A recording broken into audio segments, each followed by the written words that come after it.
Hello friends, നമ്മളിന്ന് കൈ നനയാതെ മീൻ പിടിക്കുന്ന ഒരു പരിപാടിയാട്ടോ ചെയ്യാൻ പോണേ. എല്ലാവരും കണ്ടിട്ടുണ്ടാവും സാറാസിൻ്റെ ഈ കൂർക്ക വേവിച്ച് വരുന്നത്, പാക്കറ്റിലാക്കി വരുന്നത് കണ്ടിട്ടുണ്ടാവും. അപ്പോൾ അത് പലരും ട്രൈ ചെയ്തിട്ടുണ്ടാവും. പക്ഷേ ഇവിടെ നമ്മൾ ഈ കൂർക്ക ഇന്ന് നമ്മൾ ബീഫിൻ്റെ കൂടെ ബീഫും കൂർക്കയാണ് ചെയ്യാൻ പോണത്. അപ്പോൾ അതൊരു എളുപ്പത്തിൽ ഒരു പരിപാടിയാട്ടോ. അപ്പോൾ അതിനായിട്ട് ഞാനിവിടെ ഓൾറെഡി ബീഫ് വേവിച്ച് വെച്ചിട്ടുണ്ട്. കൂർക്ക നമ്മുടെ സാറാസ് ചേട്ടൻ്റെ, അതുപോലെ മസാലയും ഞാൻ ഓൾറെഡി ഉണ്ടാക്കി വെച്ചിട്ടുണ്ട്. അത് നോർമൽ മസാലയാണ്. ഞാനപ്പോൾ അതുകൊണ്ടാണ് ഡീറ്റെയിൽ ആയിട്ടൊന്നും പറയാത്തത്. പെട്ടെന്ന് എല്ലാവർക്കും മനസ്സിലാവുന്നൊരു രീതിയിൽ പെട്ടെന്ന് കാണിക്കാമെന്ന് വിചാരിച്ചു. ഇതിൻ്റെ ഡീറ്റെയിൽ വീഡിയോ വേണമെന്നുണ്ടെങ്കിൽ നിങ്ങൾ കമൻറ്റ് ചെയ്താൽ മതി. അപ്പോൾ നമുക്ക് വീഡിയോ ആക്കി ഇടാം കേട്ടോ. അപ്പോൾ നമ്മൾ ബീഫ്, അത് 1/2 കിലോ ബീഫാണ്. അത് ഞാൻ വേവിച്ച് മാറ്റി വെച്ചിട്ടുണ്ടായിരുന്നു. പിന്നെ അതിൻ്റെയൊക്കെ ആവശ്യമായിട്ടുള്ള സാധനങ്ങൾ മസാലയൊക്കെ ചെയ്തിട്ടുണ്ടായിരുന്നു. അപ്പോൾ നമ്മൾ ആ ബീഫ് അതിലിട്ട് കുറച്ച് ചൂടുവെള്ളം ഒഴിക്കണം കേട്ടോ. കുറച്ച് ചൂടുവെള്ളം ഒഴിച്ച് ഒന്ന് മിക്സ് ചെയ്ത് കഴിഞ്ഞിട്ട് നമ്മൾ നമ്മുടെ കൂർക്ക അതിലോട്ട് അങ്ങോട്ട് തട്ടാം.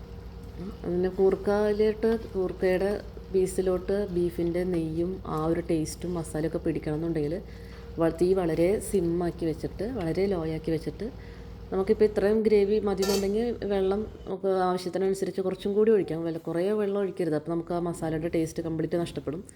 ആവശ്യത്തിന് കുറച്ച് ചൂടുവെള്ളം ഒഴിക്കണേ.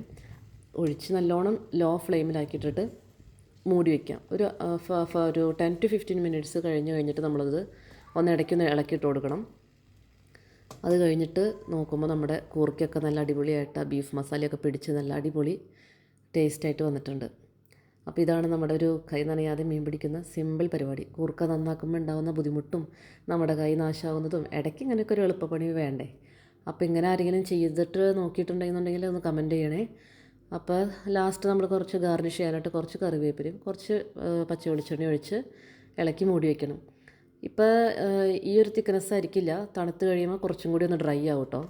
അപ്പോൾ ഡ്രൈ ആയിട്ട് കഴിക്കേണ്ടവർക്ക് കണ്ടോ, അപ്പോൾ ഇതുപോലെ ഇത്രയും ഡ്രൈ ആയിട്ട് വരും തണുത്ത് കഴിയുമ്പോൾ.